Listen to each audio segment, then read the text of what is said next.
just recuse yourself. So I can recuse myself for that item. Yeah. That's what she said, so.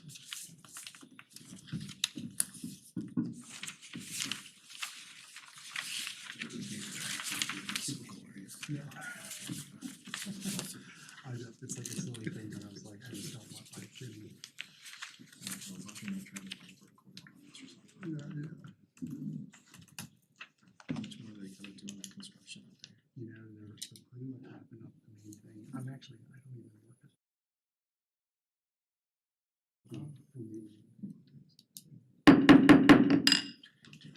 Welcome everyone to the May 14th, 2024 Board of Trustees meeting. Will you please stand and join me in the Pledge of Allegiance? I pledge allegiance to the flag of the United States of America and to the republic for which it stands, one nation, under God, indivisible, with liberty and justice for all. Thank you. Clerk, will you call the roll, please?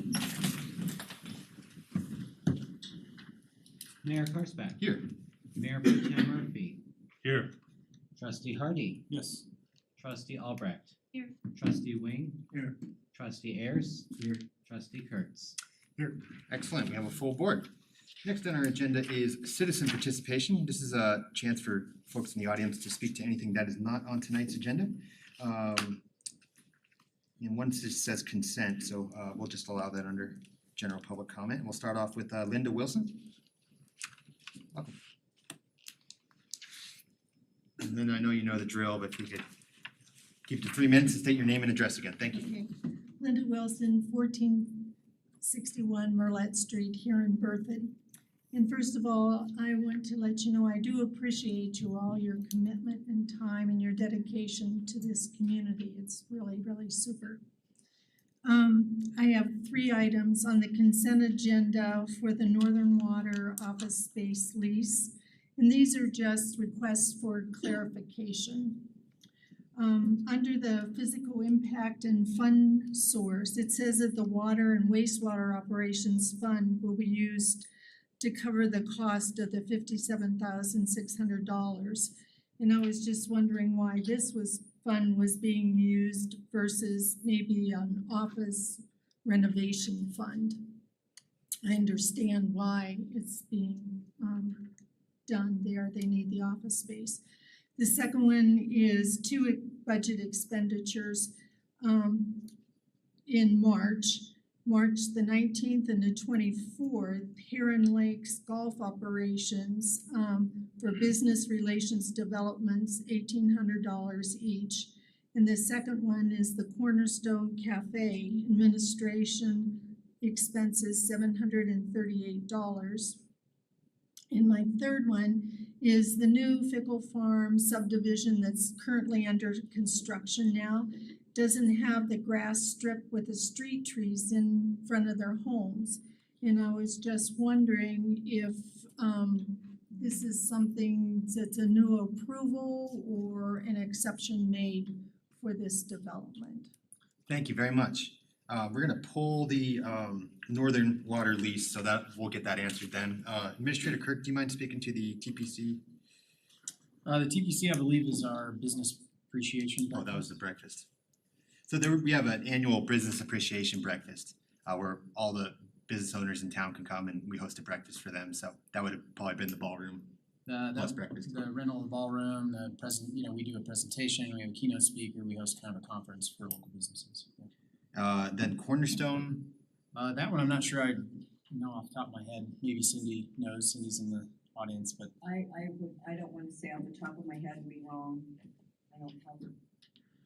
We can look into that. Okay. I know we market for Coffee with the Chiefs and the Mayor, but I wouldn't imagine it's for that. But we can look into that. And then finally, Administrator Kirk. Sorry. No, you're fine. Finally, the street trees on Fickle. the street trees on Fickle. Yeah, Fickle Farm, or a lack of street trees. Do you know the address, Linda? All of it, all the new Fickle Farm that's being developed. By the park, the townhomes? No, they're individual homes and things. There aren't any green strips in front of the homes nor street trees there. In Fickle Farm, there are some duplexes and townhomes being constructed. Is that what you're referring to? No, they're single-family dwellings. The newest one, you know, where the old Fickle Farm is. Yeah, I think I know what you're talking about. And then the newest construction area to the east of that, where there's single-family farm. I think it's a Homes new and urbanist things. style. It almost looks like townhomes. They're very densely packed. If they're, They're kind So of like little they mission are homes. townhomes, they're not single family. okay, they're Maybe not. that's why I'm confused. There are no single family homes being constructed Okay. currently. I thought they were like the ones off the Except the ones, I guess, on the very far south side. So these are, I think they're gonna be Adjacent to the west of alley. the, west, I don't know what you guys northwest are of talking the, about. of the park? Is that what you're talking about? They're new homes, but they're northwest of the park, These are on the east side of town. Yeah, right? north of Pioneer Park. They're right on 56 as you go out of town. Yes, I think we're talking about the same ones. I thought they were single family as well. We'll have to look into that. Sorry, Okay. so, yeah, I guess it just depends on what part of the development we're talking about. I thought what she was describing was the townhome area. Right. There are some single family at the edges of the Fickle Farm Mhm. development. I think that's it. But yeah, maybe I'm just confused. Maybe it's like a zero lot line thing, but we'd have to check. The, Okay, I'm on the landscape committee for Heron Point, and my cohort and I were looking to see if there's any new paint colors and things like that, so we could update ours, and I said, geez, there's no street trees here, Yeah, we'll have to which look. is unusual. Yeah, it is. Okay. if there aren't, there will be. We haven't changed our code that I know of, but yeah. No, I'd be surprised if that was the case. And maybe I'm just confused about the area we're talking about. So Okay, and I'll go back and look I'm happy too. to chat with you after. We'll get some clarification figured out for you. Thanks. Thank you. Next we have Maureen Dower. Former Mayor Pro Tem, I should say. Can you hear me okay? Yep. Maureen Dower, 1608 Hollyberry Street in Berthoud. Just wanted to stop by today because I haven't stopped by and seen anyone here for a couple of years. Thank you all for your service, for running for town board. It is a lot of work, and you know, your friends and families, you know, do get short shrift a lot of times for doing this, so thank you for serving. I also wanted to say, great job with the bike lane striping. It looks great around town. I'm really glad that that got done. Also, great job with the bike park.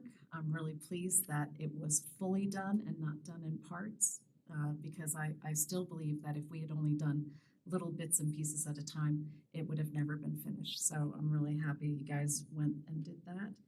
The pickleball courts look great. So you guys have really done a lot, and it's impressive.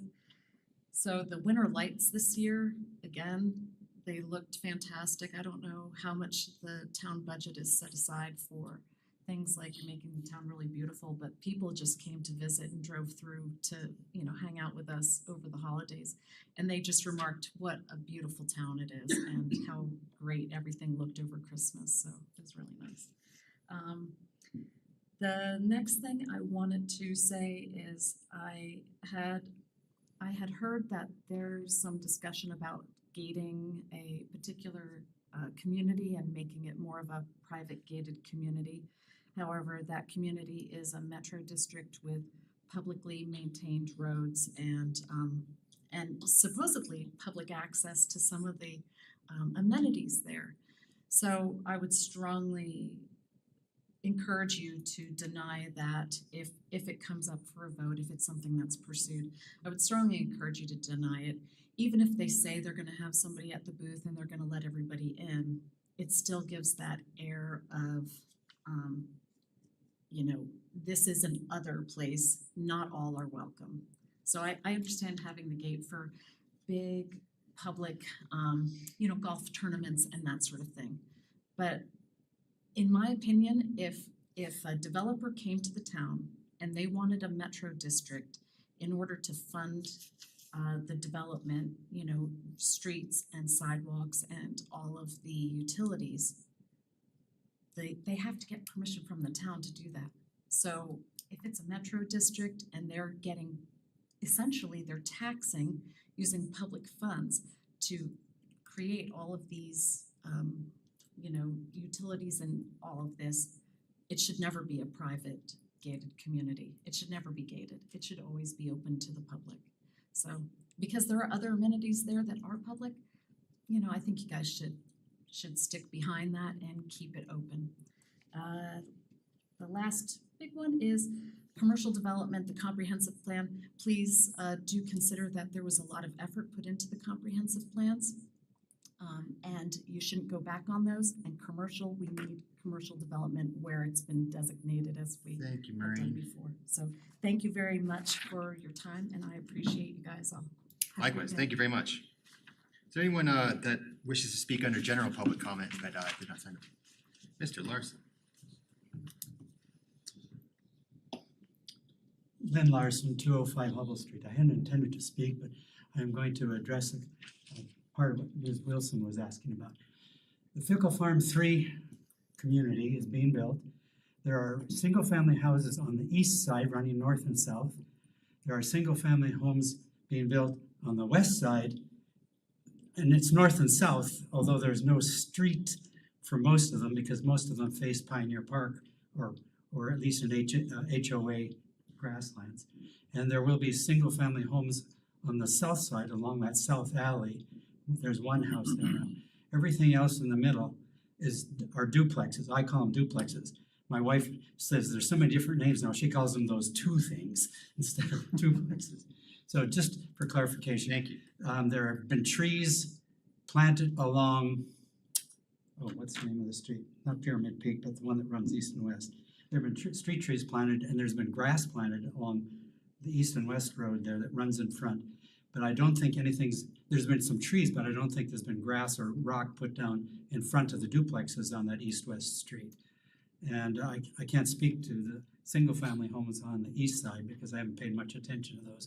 The ones that are basically across the alley from us or a set of houses across the alley from us are the ones I paid most attention to. So Sure. that's what the setup is like right now, and there are trees being planted all over the place. And as a member of the tree committee, I've raised issues before about when and how and what's being done to take care of those, but so just to let you know. No, appreciate that. Great. Mayor Parsbeck, Yes. just as for clarification, and thank you to Mr. Larson, he's correct. Obviously, there's single-family houses that are being constructed all the way around the outside of that subdivision, the rest are those duplexes. There are street trees, I'm looking at the plans, there's street trees planned along all of the streets. So if they haven't been installed, they will be. Okay, thank you. Okay, great. Anyone else? Okay. Thank you all for speaking up. We will move on now to our regular agenda. We'll start off with consent. Any trustees like anything removed from consent? I would motion to remove one All right. from the consent agenda, primarily because of my employment situation, so. Sure, working for Northern Water. Okay, we'll remove that. Anything else? I'd also like to remove item F and item H. F is the human trafficking, H is the allowing larger trucks. Okay, great.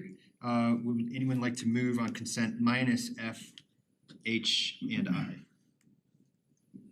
So moved. Is there a second? I'll second. Trustee Kurtz has moved on consent. Trustee Albrecht has seconded. Clerk, may we have a roll call vote, please? Trustee Wing, Yes. Trustee Hardy, Yes. Trustee Ayers, Yes.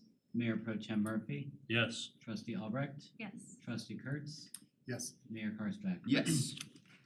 Okay, items removed from consent will be considered next. So we'll start off with the Northern Water office lease. So I'm gonna recuse myself. Thank you. Just let me know when to come back. Sure, all right, I'll come grab you. And we'll start off with Ms. Wilson's question. Administrator Kirk, do you mind answering why we're using those funds? Yeah, so our water and wastewater, as the board knows, the water and wastewater enterprise funds are business funds. And so the water and wastewater enterprises are fully funded with the rates that are paid, not with general taxes. And so we pay for all the expenses associated with operating our water and wastewater departments out of those enterprise funds, including office leases. Office leases, and we're needing to find that extra space right now, and Northern luckily has some room for that. That's correct. I actually had questions on that. I was just curious how many positions are being moved out there? Like what kind of positions are gonna be working there? So our director of utilities, we have a engineering tech that works in water that helps manage projects, our water administrative professional, some of our operations team. So there'll be 6 to 8 employees out there. we're adding another project engineer to help manage some of our large utility projects. She will be based out of there as well. And that will free up 2 offices and 3 workspaces in town hall that we can build our engineering department that the board budgeted for, but we haven't had the space to hire yet. Any other questions regarding this? Would anyone like to move on Northern Water office lease, item I? I'll move to approve item I, the Northern Water office lease. Thank you, trustee Ayers. Is there a second? Second. Mayor Pro Tem has seconded. Clerk, may we have a roll call vote, please? Trustee Hardy, Yes. Mayor Pro Tem Murphy, Yes. Trustee Wing, Yes. Trustee Albrecht, Yes. Trustee Ayers, Yes. Mayor Karspeck. Yes. How far did Chris go? Probably want him back for the rest of this. Let's take it. Thank you. Thank you, Sergeant Williamson. Probably should have done that One one of those last. restaurant pagers. Tell them the seat's ready. All right, thanks. Thought you ran away. Went home. Wasn't sure where to stand. Called it a night. Next, we'll move on to, let's go on to, the truck one. I'm sorry, blanking out on this one. The letter regarding federal legislation allowing larger trucks on roadways. Trustee Albrecht? I just wanted some quick clarification on that one. And I agree with the sentiment that we don't want heavy equipment driving on our roads more frequently. I just wanted clarification how, as a town, we take a stand against trucks on our roadways. Are there certain policies that prevent certain amounts of weight on trucks? I just am not familiar with that. That's a good So question. just, like, I was asking clarification. some similar stuff last week of I don't really care, in my opinion, not so much on the interstate, but I guess I feel the same way when it comes to roadway, personal roadways, but I don't know how much influence we have on, what do you call it, tandem axle, tandem Yeah, trailers. so I mean, it's not uncommon to see weight prohibitions, on local roads. I don't know that we have any that I can think of, Sergeant Williamson, yeah, I don't think that we have any current weight prohibitions on local roads. I do think that's not an uncommon, thing to see, but I'm not sure of the legality of it. It's a little more difficult for statutory towns Okay, To control, okay, and to so, deviate from state law Okay. on those weights. And this wasn't just for interstate, I mean, I guess I was confused by that language as well, cause it talked about heavier trucks on interstate and other roadways, this was just Yeah. clarifying on. and I think where this one impacts us probably directly is, at the roundabouts at I-25 that we have a responsibility to maintain. Outside of that, off of I-25, like, we wouldn't have a whole lot of say over what happens on the interstate. So I think it's twofold. Does the board support legislation or would like to oppose legislation that allows for bigger trucks just generally along the roadway? That's more of a political stance, and then there's kind of the direct impact to us out at I-25 of larger trucks being allowed on the roadway, and then ultimately likely coming into town, at least through Loves and other things, longer, larger, heavier trucks. Yeah, I was also in contact with the gentleman who was asking for this as well. And the impact to local municipalities is, yes, obviously the infrastructure that we put down, so those roundabouts, because longer, heavier trucks are going to affect the infrastructure, the actual asphalt. Because even now the trucks are driving across the roundabouts, they're not going around.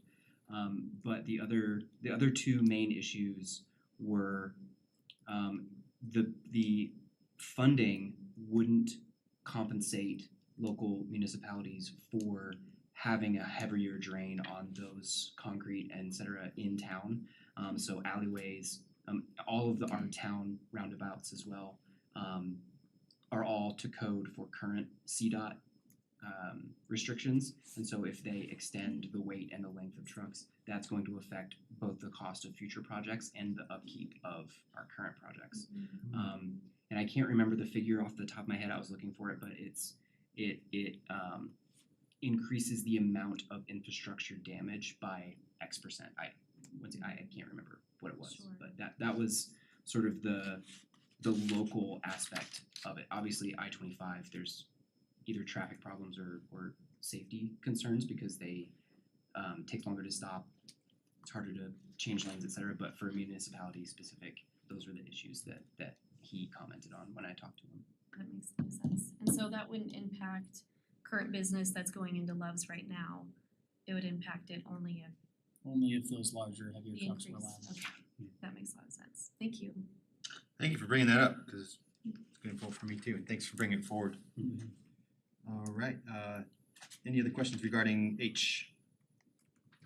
Would anyone like to move on item H? I'll move to approve item H. All right, Mayor Pro Tem Murphy has moved, is there a second?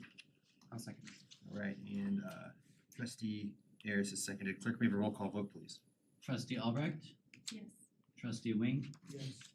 Mayor Pro Tem Murphy, Yes. trustee Ayers, Yes. trustee Kurtz, Yes. trustee Hardy, Yes. Mayor Karsmack. Yes. Finally, item F is the proclamation for anti-human trafficking month. Trustee Albrecht? Yes, I'm excited about this proclamation, so I wanted to see if we could pull it off. Consent, and give nod to that, but there's also a gentleman in the audience today who's from the United to Stop Human Trafficking, a regional effort that's meeting, and there's an event coming up this weekend. I thought maybe we could give him an opportunity to share a little bit about that and himself and the organization that he represents, if that's okay. Certainly. Just know you're by Jeff right now, so if you could state your name, thank you very much. Jeff Coleman, address 6401 West Corrine Drive, Glendale, Arizona. All right. So, thank you. Hopefully it's a participation trophy for the longest distance traveled to join you in a meeting. And I apologize, I don't mean to make light of the situation, but I'm here to thank you all for the stands that you're taking on behalf of Berthoud in northern Colorado, and on a population that needs to be spoken up for. So what you've done by signing a proclamation may not seem like much, but it is. It is an incredible, meaningful step, and it'll lead to some other things. What we've seen this do, almost nobody argues that human trafficking, and particularly human sex trafficking, is just everybody who's of sound mind and who is not just absolutely antisocial will agree that this is wrong. We have no disagreement with that, but nobody knows what to do. So you've taken a good step, and a lot of people don't know that it's going on in the neighborhood. One of the questions that I was asked was, do we really need this in northern Colorado? When I first moved here in the late 90s, some of you will remember Johnson's Corner had quite a reputation, and there was a lot of legal action and a lot of things happened there that attempted to clean up what was an absolute gateway for all kinds of nefarious behavior, one of which was sex trafficking. And victims were being whisked out of the state, and it was a hub, and it was incredible. And, with a lot of help from people like our Larimer County sheriffs and all of the various agencies did an incredible job to try to stem some of that. And they continue needing help, but that was 20 years ago, and what's going on today, this isn't all just international. We have one of our team members who's in the southern hemisphere right now, undercover away from his family, to help try to rescue some victims and to, help local law enforcement arrest some bad guys. But in the last 10 days, when we've been pressing hard to get this event and this conference to kick off here in northern Colorado, we keep hearing stories, and even amongst the committee, one of the four co-hosts has a child who was meeting their friend at Ziggy's Coffee in Fort Collins. Seems harmless enough, 4 o'clock in the afternoon on a weekday, until the white van rolled up and asked the children if they wanted fireworks. And the kids were fortunately smart enough to say no thank you. They called mom. Mom's like, good choice. Immediately call 911, report the license plate, and say, will you please go, get this away from our children. Another one of our team members, we have a group that's called the Association for the Rescue of Children. This is a group that only has one thing in mind, and that is to get kids who are abducted, who are enslaved, and free them. So they're cognizant of law enforcement, and they are trying to work with law enforcement, but they really want to go rescue a child. And so to their credit, we had a great conversation with the Larimer County task force that's working on trafficking. And we're attempting to really work on relationships between municipalities, state agencies, federal agencies, county agencies, and law enforcement. And you understand there's barriers to all that. We've talked about the troubles you have with Colorado Departments of Transportation and federal laws and state laws. And it's no different in trafficking, but we had a really big victory this week when Larimer County was willing to divulge not inappropriate case file information, but they said, listen, this child is likely to be taken out of Fort Collins before we can get them. And we don't want to jeopardize the case. We're working on building a case, but would you help try to get this child while we help try to arrest the bad guys? So is it going on? It's going on every day all over northern Colorado. So we appreciate this. And what does a proclamation do? A proclamation says that the town of Berthoud says, not here, not in our city. This is not allowed. This is not appropriate, and we protest. And by doing this, you do two things. First of all, you acknowledge this and you agree to join the fight. You also raise some level of awareness, and any awareness helps. The other thing that we've seen coming from Arizona, 3 years ago, Chandler, Arizona did this exact same thing. And they signed a proclamation and they made January the month, and it was all great, and it seemed not like too big of a thing. But what it does is if you guys are willing to join the fight, it allows you to start doing things like talking about regulations, rules, relationships with agencies, and steps that you can take to provide roadblocks to trafficking and rescues to victims. So it puts you in a position to be able to begin operating truly in that public servant sphere that you all desire to. You're not here, you're all sacrificially here to help. And this is one humongous thing that you can do. And what it did for Chandler 2 years later, and they didn't do anything magnificent in the 2 years they were there. But 2 years later, by doing this and by opening up the conversation, they put themselves in a stream that allowed them to get a $2 million federal grant that they were able to distribute through the municipalities. And some went to law enforcement, others to social services and education, and they were able to redirect that. And so I congratulate you, because you put yourselves in a position where if you will stay in the fight, you will jump in the flow, and you can have a massive impact. So on Saturday, this is my invitation, sorry. I'll turn this up. I hope I'm pointing in the right direction. I'm disoriented downstairs, but Roosevelt High School is like 7 miles over in that direction. I won't mention the name of the town because I think that might be a sore subject based off of, whatever. It's all fun and games. But Roosevelt High School, Cornerstone Christian Church has hosted services there for 15 years. And we're in the brand new building, and they were kind enough to offer to host. And so on Saturday night at 6 o'clock, we are going to have what we call a showcase and a worship event. So I understand we're kind of commingling all kinds of stuff here, and everybody's welcome. So we will start, and we have 20 registered attendees. And by that, I mean they will have booths out front. And so for the people that want to know what to do, we will have 20 options for you. Everything from law enforcement to media to 20 boots on the ground organizations that all need volunteers, all need help, all need advocacy. So we will have a whole bunch of people rounded up, and then we will that evening celebrate some of their local successes. So we'll introduce you to some of those people, and then we will have some great music that will go along with that. So it's kind of a gala event that will bring some people in and allow us to talk about that. So the event is of course free. It's open to everyone that wants to come. And if you have any questions, again, unitedtostop.com.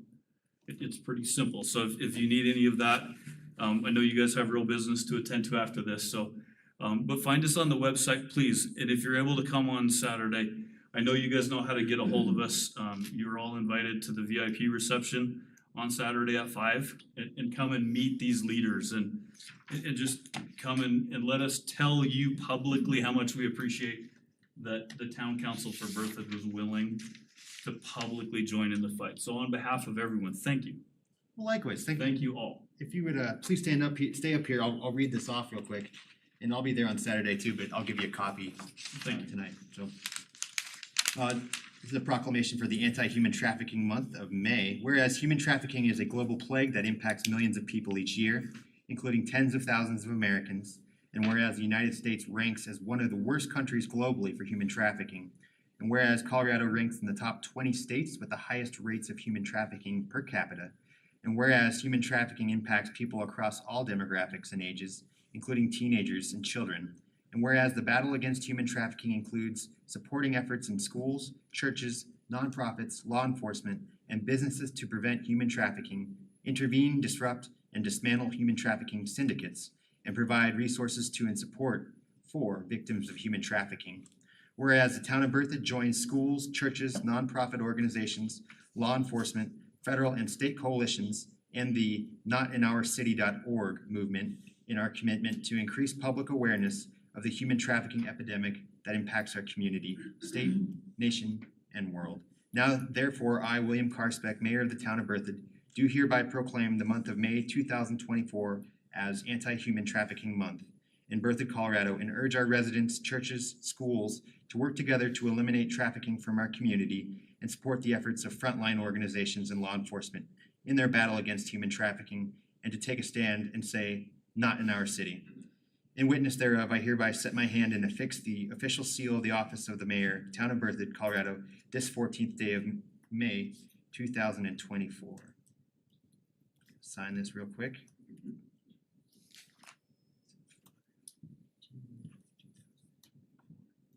Hand this off to you. Thanks very much for coming in tonight. Jeff, Mayor? Yes, please, go I have ahead. a question. Yeah. Thank you I'll for hand that coming, to you. Jeff, really appreciate this, sounds like you're doing amazing work.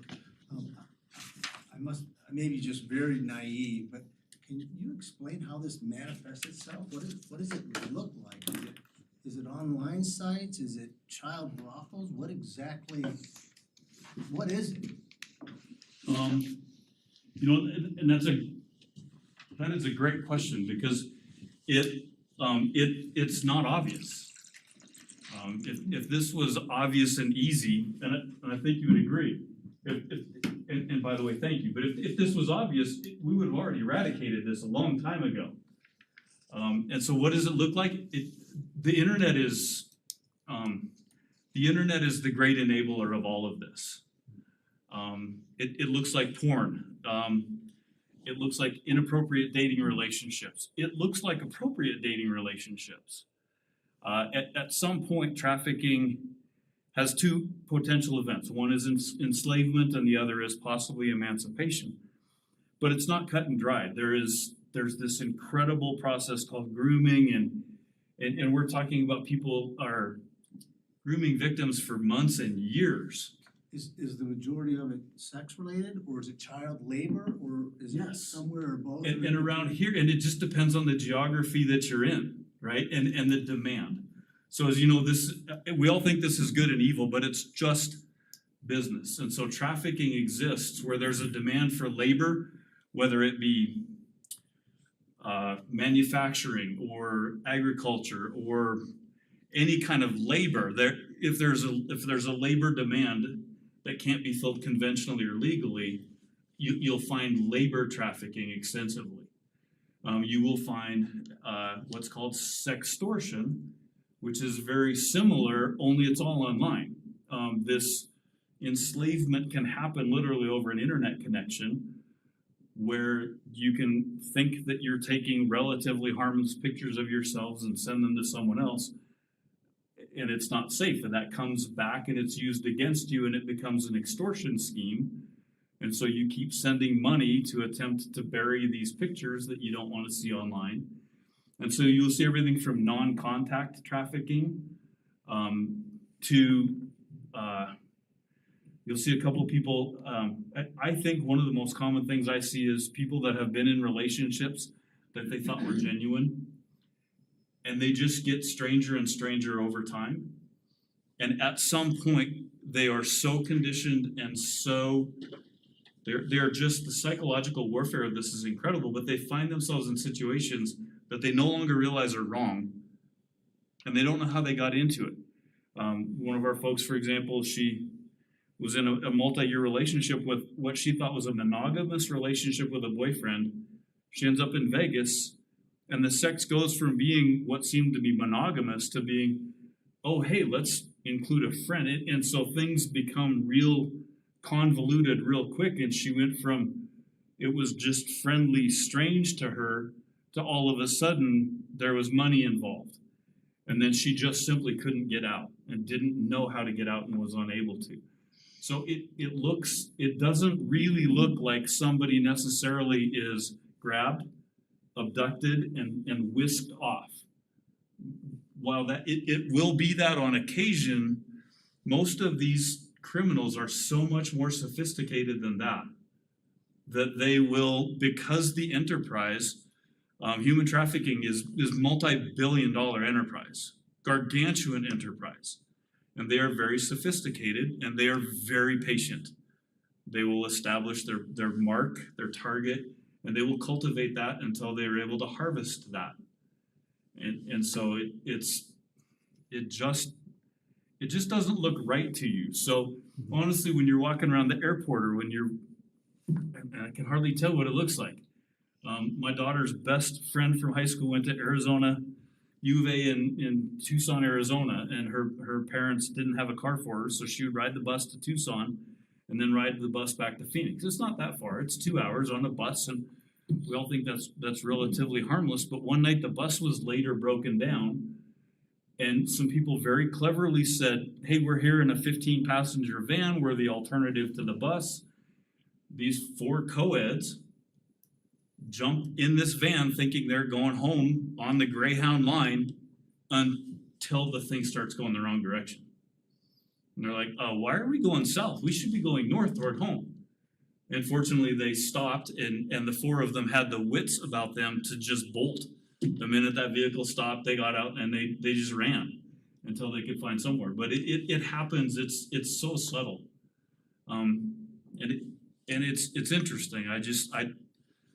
My wish for you is that this never be anything that you know of personally. I assumed it was all children, and you've educated me just now. I didn't realize it wasn't. And it's not. It's a lot. It is some children, and it's younger children than you think, and it's boys and it's girls, and it's people whose gender may not be so cut and dried. It is so complex, and it happens at every age. Vulnerability is incredible, and quite frankly, degenerate passions and desires don't have the same bounds that you think they will.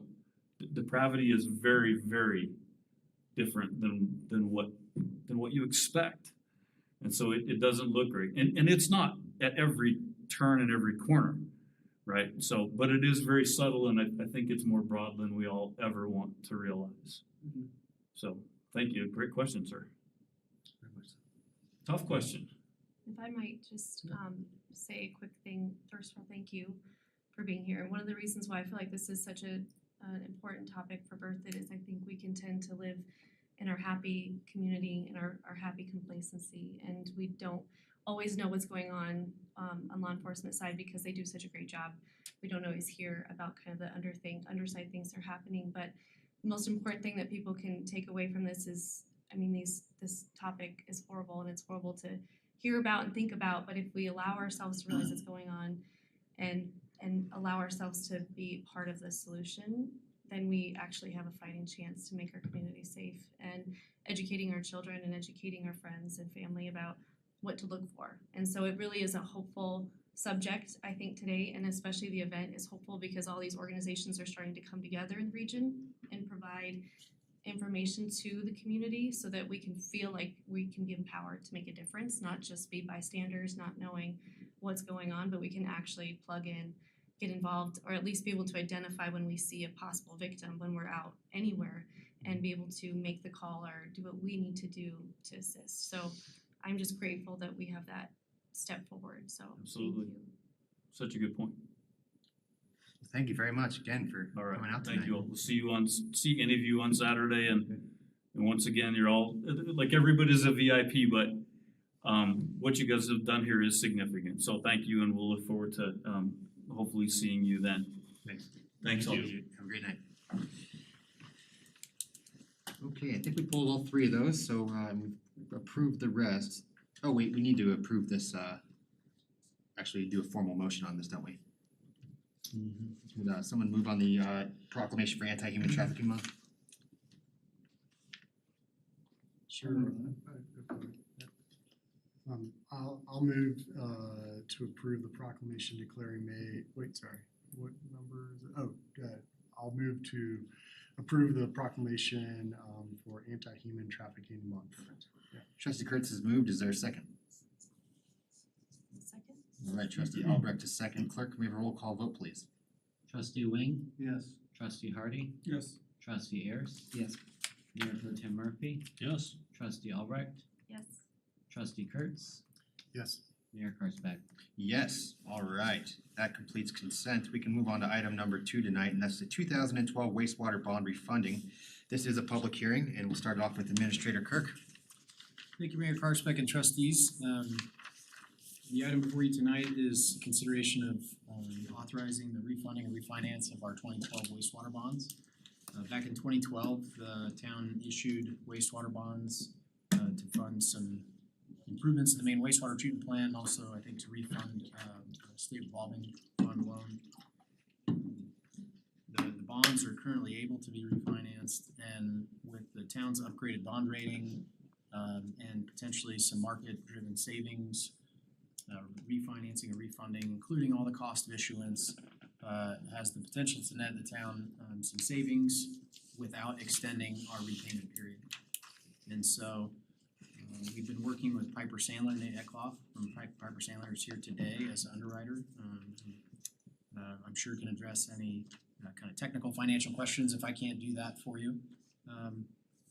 But the goal would be to hit the market at the right time in order to pay off these bonds, to refinance them, to bring our interest rates down, to also use our debt service reserve fund, which we would no longer need, to pay down the principal amount, and to ultimately save money without extending our repayment period. And all doing that kind of within the Government Finance Officers Association's recommended savings targets. And so we feel like this is a good opportunity for the town to save a little bit of money for the ratepayers over the long run and actually to potentially free up some debt service capacity for future projects. And I'm happy to answer any detailed questions that you have. There's a lot of information in your packet, I recognize, and some is incomplete. As we're filling these out, we're trying to go quickly in order to try and hit the market at the right time, and rates have been fluctuating, so we may not need to be as aggressive, but we still want to be prepared and able to sell bonds if the market does hit right. So what is being presented to you tonight is an emergency ordinance with the goal of saving our ratepayers money rather than an ordinance. A regular ordinance is typically not effective for 30 days after its publication. If you adopt an emergency ordinance tonight, that would authorize us to sell bonds as soon as we're prepared to do that. There are still some steps that need to happen before we're able to go and sell those bonds, including finalizing obviously all of the official statement and doing a ratings call with Standard & Poor's, but we'll get those things knocked out hopefully in early June and be ready to sell bonds as soon as the market is ready. There are some limitations in the ordinance that were outlined in the memo. Those parameters have to be met in order for us to be able to sell those bonds. And those more specifically are that the aggregate principal amount of the bonds should not exceed $8 million. The final maturity of each series of bonds should be no later than October 15th, which is our original payoff, so we're not extending out our payments in order to do this. The net effective interest rate on the bond shall not exceed 4.75%. And the issuance of the bonds shall achieve one or more of the purposes set forth in section 1156-104 in Colorado Revised Statutes that talks about when that's appropriate to do. So, like I said, with that, happy to answer any questions that you might have. Again, Nate is here. I believe that Mario Trimble, our bond counsel, may be on the Zoom call as well. Great, just process question. So we haven't done an emergency in a while. It requires a 3/4 vote, right? Yes, correct. And then do we need to, it takes effect immediately. Do we open up a hearing afterwards, or this is it? You open up the hearing concurrent with your tonight, Approval, yeah. but there's no, if anyone technically wanted to speak to this, didn't have an opportunity tonight. Tonight's the That's it. opportunity Okay. to do that. All right. Yeah. I just remembered. Okay, great, that was it. Any questions, trustees? I have a question. All right, trustee Wing. Seems counterintuitive, with the Fed rate being so high, that there would be an opportunity for interest rates to come down at this point. My perception was actually bond yields have been higher. Can you just explain how the situation has presented itself, that the interest would be lower? So I'll let Nate address maybe some of the market-driven aspects. But in general, there's a couple of opportunities to save. Again, using the debt service reserve fund that we have now to pay down our existing principal will help bring down our total costs over the long term. And then I'll let Nate talk to the market. Where maybe the interest rate savings right at this moment may or may not be ideal, but we'll look to hit the market at the right time. Welcome, sir. Thanks for coming out tonight. Thank you very much for having me. My name's Nate Eckloff. I'm a managing director with Piper Sandler in Denver. And to get to your question on the interest rates, the interest rate on the existing bonds ranges from 4 to 5%, and those mature in 2032. Interest rates, the yields we're looking on the new bonds will be somewhere in the 3s. So we're probably able to lower that a bit. Now, without getting too technical, you'll be able to knock 80 basis points or more off of the financing we're expecting. There's a debt service reserve fund outstanding of $948,000, and we're going to use that money, which is to downsize the issue as well, so we'll be able to reduce the principal amount on your outstanding debt from approximately $7.3 million down to a little over $6.1 million in today's market. So we'll be able to downsize the issue. The overall savings, when you consider putting in the reserve debt service reserve fund, will be probably well over $1.4 million. But the present value savings would probably be somewhere around $275,000 to $300,000, hopefully, if you consider the time value of money.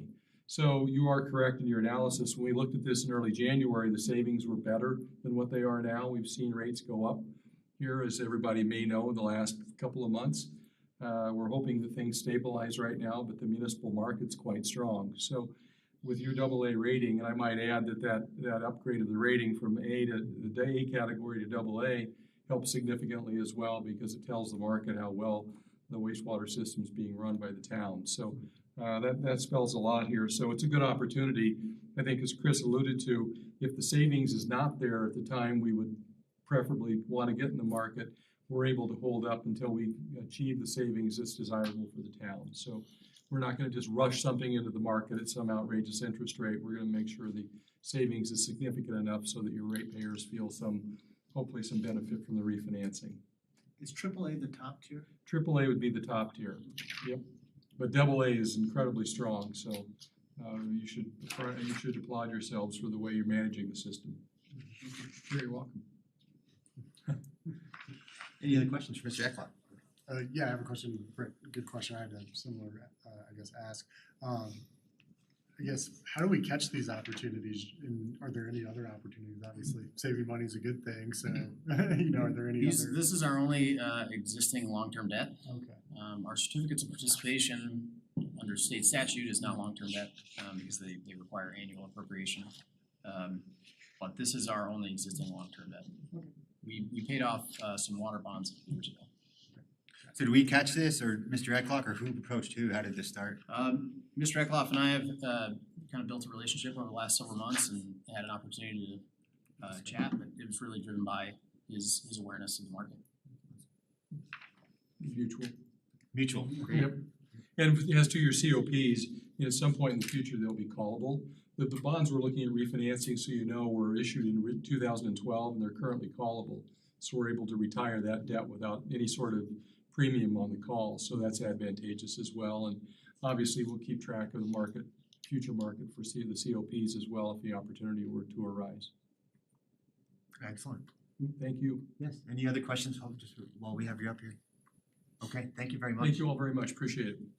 With no other questions, I want to open up the public the hearing here. Is there any in the audience that wishes to speak on this tonight? I don't think anyone has signed up. But if not, if anyone would like to come to the front. Seeing none, I'll close the hearing, bring it back to the board for deliberation. They all seem generally supportive. Great. Would anyone like to move on this? will move to approve ordinance 1338, an ordinance of the town of Berthoud, Colorado, authorizing the issuance of wastewater revenue refunding bonds, series 2024, providing for the use of the proceeds of the bonds to refinance certain outstanding bonds of the town, prescribing the form of the bonds, providing for the payment of the bonds from the operation of the wastewater enterprise, and making certain covenants in connection therewith, providing details in connection with the bonds, and declaring an emergency. Excellent, thank you. Is there a second? Second.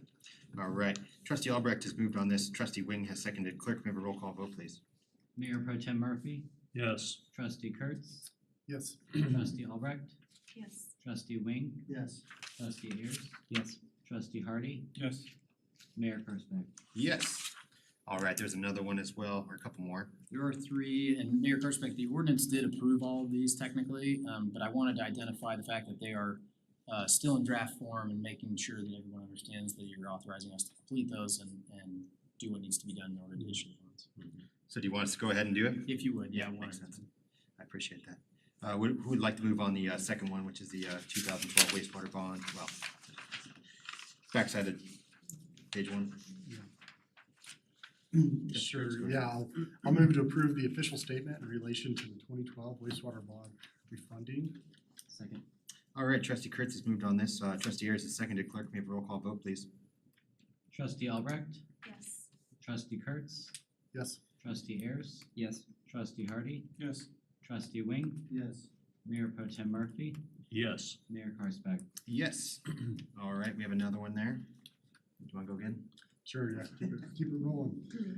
All right, I'll move to approve the paying agent and registrar agreement between the town of Berthoud and UMB Bank in relation to the 2012 wastewater bond refunding. Thank you. Is there a second? Second.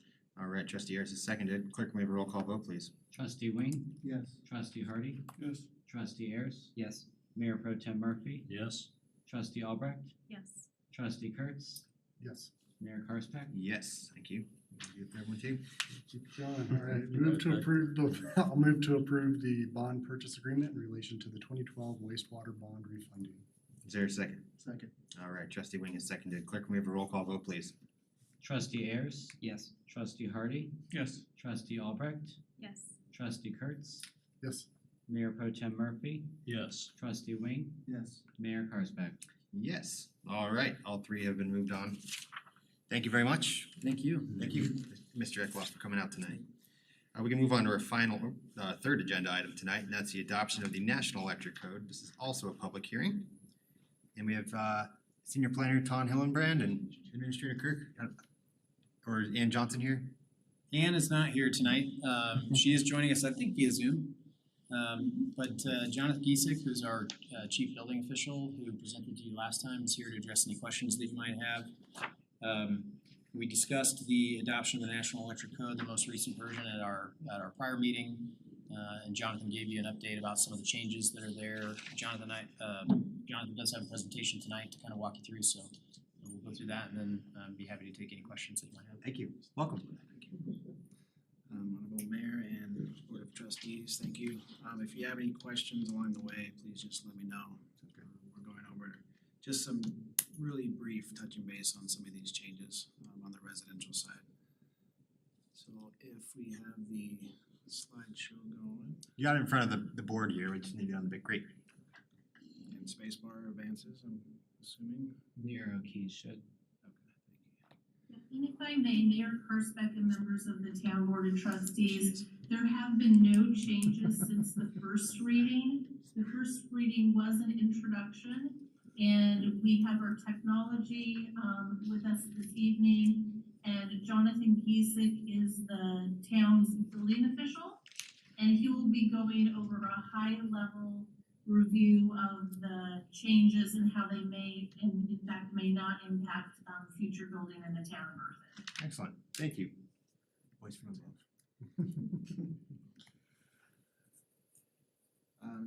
Ground fault circuit interruption in kitchen areas, so for dwelling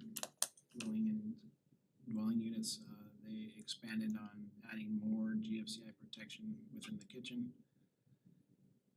Here's just a kind of an overview of that. So you see the outlets on the wall there, those are now included, whereas in the previous code they were not. Definition of other than dwelling unit locations, so they expanded this to include aquariums and bait wells. So if you guys have fish tanks at home, we'll need to put those on a GFCI breaker. Added additional verbiage for specific appliances, so they added electric ranges, wall-mounted ovens, counter-mounted cooking units, clothes dryers, microwave ovens. They're trying to make sure that this is clearly stated and not left up to a guess by the inspector or the electrician. Expanded with new electrical equipment that installed, you have to have GFCI protection now for that new equipment. Dwelling unit garage branch circuits, clarified. This was a confusion that a lot of electricians felt that they had to run 20 amp circuit. Now the code just clarified that at 15 amps okay. My favorite is the 10 amp branch circuit. So this is a smaller gauge wire, being with the LED lighting that has come out. This is all for lighting circuits, not for receptacle outlets in the walls. But you can now run a 10 amp circuit in a dwelling. Dwelling unit island and peninsula outlets are now optional. There was a lot of design questions throughout the inspection process and also in the installation process. So now they've made these optional, but you do have to have a wire within the unit that can be installed later. So they leave it up to homeowners' preference on that. Island and peninsula receptacles. So what they found was that receptacles installed on the side underneath, and they'd wrap the cord up around it. Kids would pull on that, so this is a safety item that they've now required it to be on top. Here's just an example of that. Could you go back one picture? Sure. So in that picture, where would the outlet be if it's not gonna be there? So currently, they are going to be having put in a pop-up receptacle. On top of the in- counter? In the countertop, yep. Okay, thank you. So it does add some additional cost if that's the choice that the homeowner wants to make. In this circumstance here, the island wouldn't require to have a receptacle, but it would have to be pre-wired, and then they leave it up to the homeowner to put it where they think is best.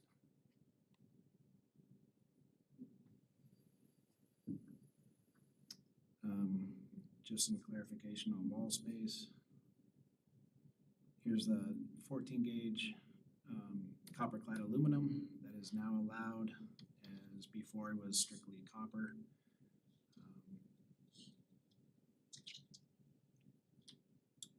Receptacle terminations. They are allowing that a push-in terminal for receptacles are permitted. So I don't know if you're familiar with receptacle, there's a little hole in the back, you can push a wire in.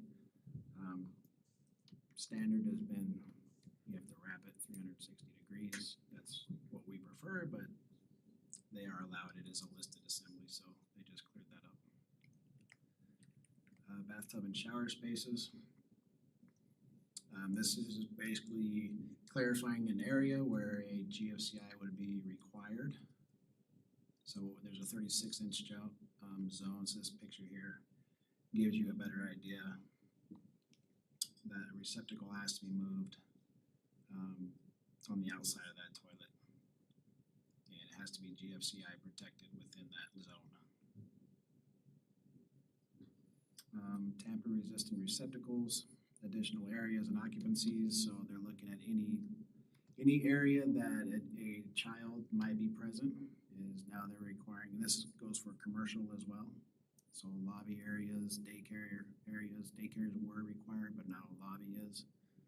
Dentist offices, anywhere where a child can be, they want you to have their tamper-resistant receptacles.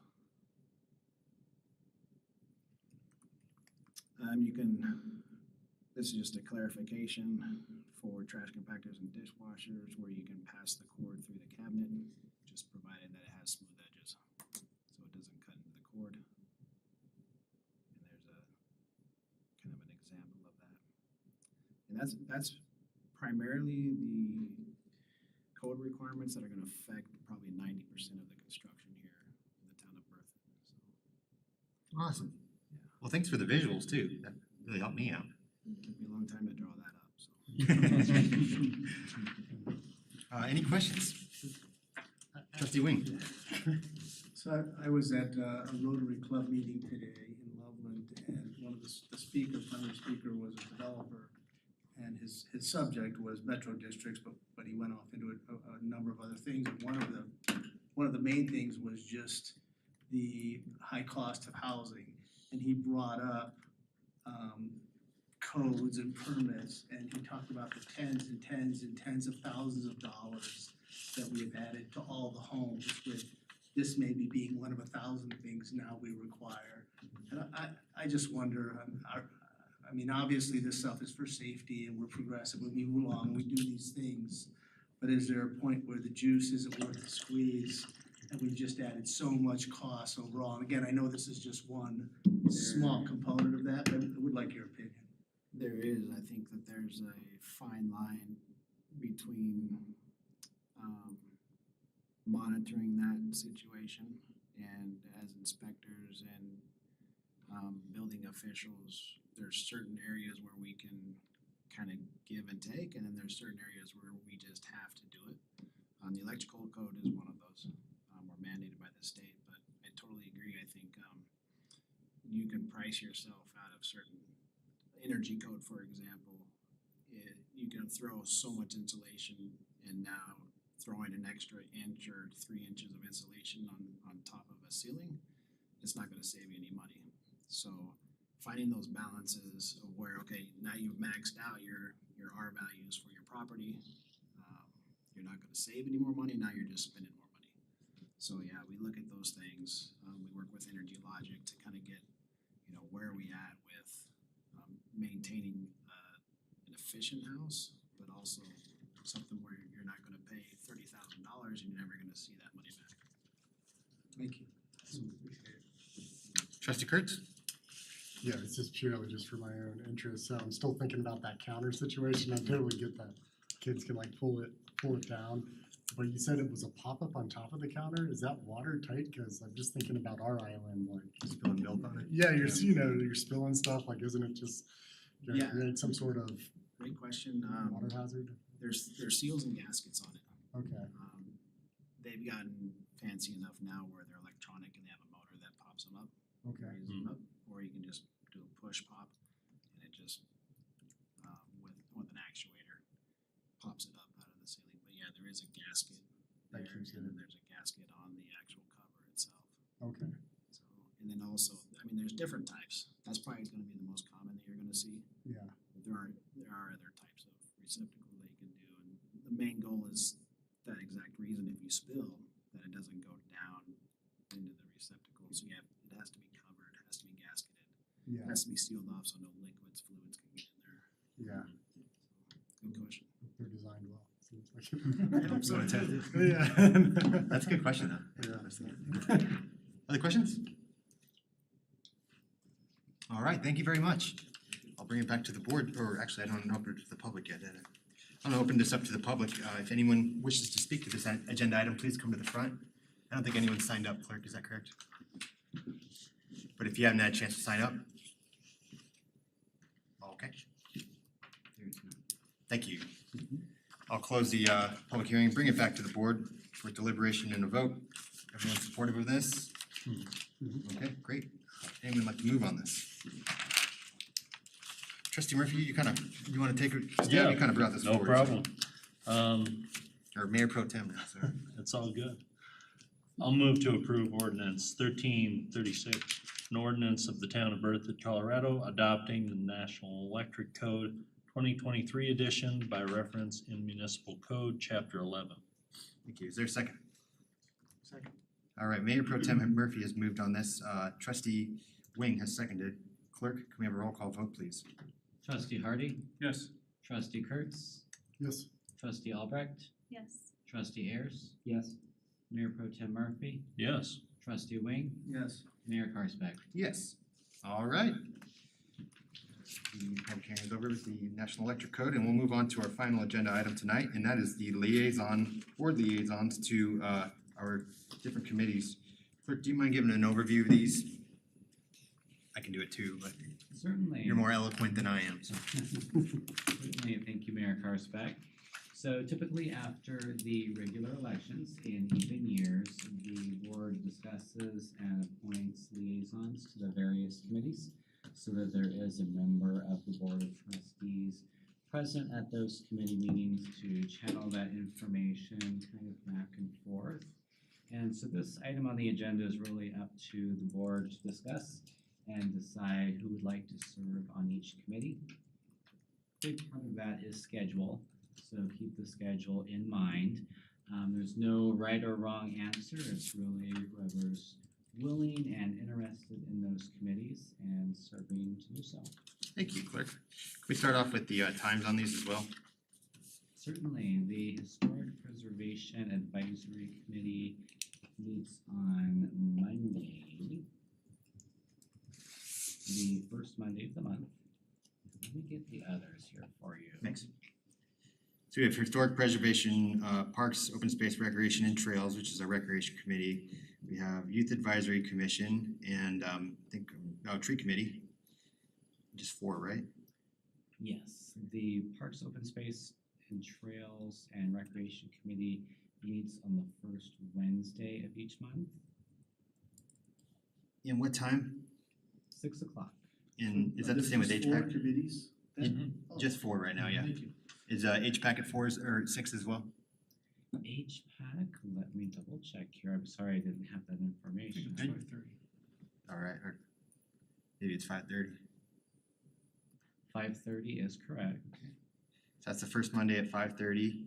Port is the first Wednesday at 6. Youth Advisory, I think that's a morning one. Youth Advisory is typically on Wednesday mornings around 7:30. First Wednesday? Yes, the first Wednesday, and sometimes that does move around a little bit. We'll just say 7:30 for now. And yeah, I remember that time got moved to get more participation from the kids because they were all loaded with after-school stuff. It's late start day, so. Oh, that makes sense. Yeah. All right. And then Tree Committee is first Monday? Third Monday, okay. And what time is that? 6? 5, was up now, 5. Okay, and I understand there might be several interested in one position. In that case, Clerk, can we have multiple, so Youth Advisory might have a couple interested. Can we have multiple liaisons, or we're just gonna do a poll on that? It may be a bit more ideal to have one liaison. Okay. Okay, so we'll start off with Tree Committee. Currently, Mayor Pro Tem is in this position. Do you want to continue? If not, no worries. I'm open to continuing in the position for the next 2 years. I am curious though, if any of the other trustees would like the position. I'm certainly open with trading or giving it up for somebody else to have an opportunity. Anyone else interested? All right.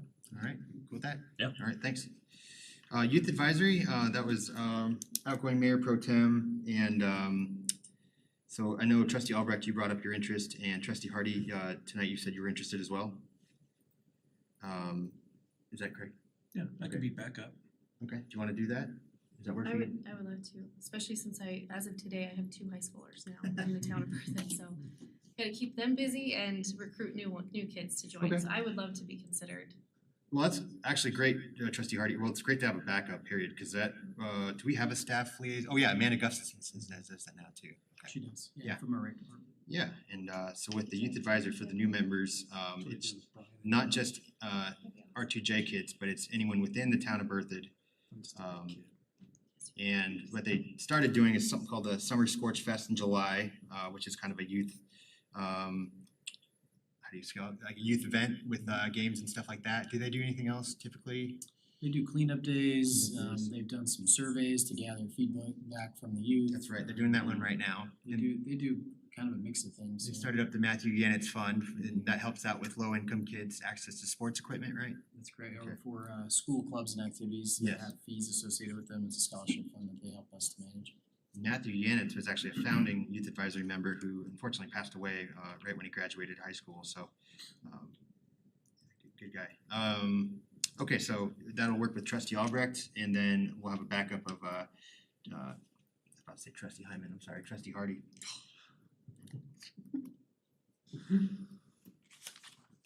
Okay, thank you guys both, and thank you Mayor Pro Tem. We'll move on to Port, and we have trustee Ayers in that right now. Trustee Ayers, you still interested? Sure. All right, is anyone else interested in Port? Twist his arm. What is it? Port is parks, open space, recreation, and trails. Do you wanna go over that? Yeah, and we get a lot of the first round of new parks, new designs, feedback for designs, and are there, you know, places that they want parks and how they want the parks to be used, that sort of thing. Trails, open space, park, open space, recreation, and trails. You're doing a great job. Okay. Seriously. Yeah, he is. If you're assigning backups, I would be a backup in the event Carl decides to take I think it's a good idea. to Take a have backup. vacation. I don't think we've ever done that before, but that's a Yeah, good yeah. idea. All right, does anyone have a problem with trustee Ayers in that role and then trustee Kurtz as a backup? Okay, perfect. So that'll still be Wednesdays at 6. Finally is Historic Preservation Advisory Commission. Trustee Hardy, do you mind going over like an overview of that? Basically, we kind of, what do we do? You're kind of the looking over the historic properties Trying to in think of a town. 30-second commercial for that. You're in charge of all the plaques and getting, go ahead. So we basically will pull homeowners that have historic homes in town or historic buildings in town that are business. It's not really the business, it's the building. So we have both a commercial and a housing category. So we were alternating them, but now we're just gonna do every 3 months. We're gonna designate a outstanding home and an outstanding commercial building. We're seeking out new commercial homes and new commercial buildings to be part of the program. The program's pretty non-restrictive, I guess. There are some restrictions with it, but it's not like a historic district that it's like an HOA. We're not. It's not like a metro district and you wanna change it. No. It's more of a, I would classify it more as a fun thing to kind of get your home classified as a historic home and be recognized. We do have some requirements that, you know, we do like to not have you change the direct footprint of your home, or we're not gonna go tell you you have to paint your house yellow. You still have to come before the board and say, this is what I want to do to the house, and we'll be like, yeah, that's fine. I mean, you guys have worked with Bradford's, you've worked with several businesses. Mine's personally listed. Yeah. And I've found it to be pretty easy, so. So it's more of a designation and informational and. And then you've also helped out sharing. with the historic pavers too, getting that listed or getting that available for funding. So Oh, folks. sidewalks? Yeah. Yeah, preserving the. Which I appreciate, so. Yeah, that was, yeah. And then, I'll save it for that part for reports, but yeah, it's kind of an interesting thing. It's just people that like historic buildings in town, and we're just trying to bring them to light. One of the things we're trying to add now, is bringing in historic farms into the community, into the category. But right now, we're kind of restricted to those that are just within the city limits.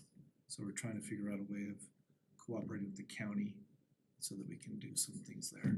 That's good. So, but there are some availability that if you become a designated home or commercial building, you could become eligible for grants. And so we do have one or two experts on our board that are actually pretty well versed in that, Leslie being one of them, who actually works for, she worked for Colorado Historic Colorado.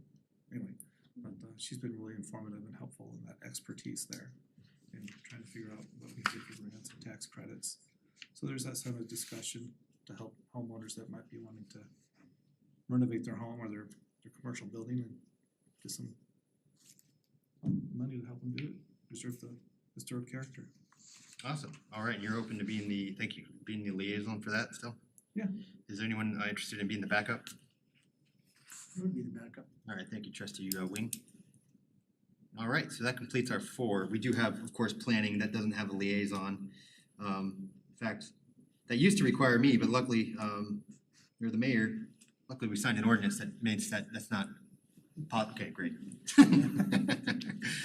Okay, so that's our four. Clerk, do you need a motion on these or anything? One question though, Go ahead. since we now have primary and backup, do we have to designate if both of us show up at a meeting? Or can both of us show up at a meeting? That's two, you're fine. You'll still post it anyways, so it's still a legit meeting. Okay. Good idea. Clerk, do you need a motion? No, it's not necessary. Okay, thank you. We're all good on that? I'm sorry? We're all good? Yes. Okay, thank you. And I believe that completes our regular agenda tonight. Yep. So we'll move on to reports, and I know this isn't everyone's first meeting, but it's an opportunity to ask questions, bring up stuff you saw in town or in your committees, any questions you have, just things about town. And we'll start off, we'll go right to left, so we'll start off with trustee Wing. Just a procedure, under the consent agenda items, as they came up and people asked them to be removed, as I listened to what happened, it seems like the reason they asked to be removed from consent is so there could be a discussion on them, is that accurate? Yes. Okay. And then I was viewing the budget, which I appreciate having it every month. Let me interrupt. If you see anything on consent you don't want it, or you have any questions, we'll move it off ahead of time. Just let Okay. Chris or one of us know. Just procedurally, I kind of Yeah, picked no, it's up a on great what it question. was, so The idea was supposed to be like non-controversial, we know everyone will agree, but yeah, any questions, just, we can just remove it ahead of time and make it a regular agenda. Great. So as I was looking at the budget, and I'm not looking for a specific answer to a question. I'm looking for a more general answer, but I saw some pretty massive variances between the budget and the actual, big, like hundreds and hundreds of thousands of dollars. And so my question is, like the sheriff was one of them. I think it showed, if I remember correctly, it showed zero actual and like 600 something thousand budget, or I might have those two things reversed. And so I'm just wondering, how do those big variances happen? I could see some little stuff or some anomalies, but there's a lot of them. Yeah. And I just wonder how the budget process. No, it's a great point. I'll turn it over to Administrator Kirk. He brought in something great with him, which was a mid-year adjustment that might explain some of that. I'll turn it over to you, Administrator Kirk, though. Usually the big variations in budget are either capital expenses that didn't occur during the fiscal year like we thought they would. A good example might be, we might budget the total cost of a construction project, but only 30% of it gets done in that fiscal year. And so at the mid-year adjustment, we will roll over those unused funds. In almost every case, the big variances are expenditures that we did not spend, because we have a statutory limitation where we can't exceed our budgeted expenses. And so it's pretty rare for us to go way over budget. We're usually way under budget. And again, it's typically either capital related expenses. Sometimes it's in personnel where we budgeted positions and total cost of those positions may end up being a couple $100,000 and we weren't able to hire someone to fill that job. And so, it just kind of depends. If there's any specific questions, I can certainly address them, but generally So like speaking. special funds is like $1.3 million off. The good news is we're under budget and it's under the expense. So to me, that's always kind of a good thing. But what would have thrown something off $1.3 million on a line like that for 1 month? Well, I'm not sure which one you're talking about specifically, but special. Page 2, there's 34 pages, and it's the combined statement of revenues and expenses. So special funds are a number of funds all that we refer to as special funds. So we have general funds. Those are broken up into departments, but that's all the general fund. Then we have enterprise funds. Those are our business units that are supported by fees and rates, like water, wastewater, stormwater. And then we have special funds that are funds that are collected for very specific purposes. So that might be our impact fees. That might be funds that are restricted because of ballot measures, like the 1998 1% sales tax. So I'm not sure exactly which, if we're talking about special funds broadly, that could be, 16, 18 different funds all categorized as special funds that are designated for specific purposes. Okay. But they don't all come out of the same account, if that makes sense. Again, water's $1.7 million under budget from an expense panel. That sounds really good. But maybe Yeah, there's a capital item that's part of that, or? Yeah, it's almost certainly capital related, so like the source of supply, for instance, that fund, number 20, that's what we buy our raw water supply with. And annually, we budget significant dollar amounts, $4, $6, $8 million, with the goal of buying that much water, but sometimes that much water is just not available. And so, you know, you may only spend $2 million on raw water purchase. I'm sorry, is this what we were referring to? Yeah, no, Oh, I'm you can sorry. see in the blue the expenses, again, yeah, the example sorry, we I just used, $1.7 million under budget on water, so. Yeah, and some of that might just be timing of expenditures, right? So what you're looking at here, we have our current month expenses, for instance. Then we have our year-to-date actual, so through March. And then we have what we've budgeted year-to-date budget. But all that is, the year-to-date budget is literally just the total budget amount in those funds divided by 12. And then multiplied by the number of months, so in this case, it would have been 3. Oh. See what I mean? I do see what you mean, I didn't know that. Yeah, so So this you're just saying gives us. okay, you've expended this amount so far. That's right, so there's no way for us to budget month to month expenses. So July is a massive water spend, I'm making That's this right. up, that's not how it's gonna work. All of It's that- gonna be the total annual divided by 12. That's So right, that what could throw looks like a something off surplus for could disappear next month Okay. because of timing of some of these large expenditures, yeah. Okay. And so, but it does give us a good check. You know, we look at it kind of as burn rate, so like when I look at the monthly financial statements, the first thing I do is a quick scan of every fund to say, is there anywhere where we're exceeding year-to-date budget? So, you know, if we've spent 70% of a budget on a line item and we're in the second month of the year, some cases that's no big deal, like, you know, we make our insurance guys matter. payments.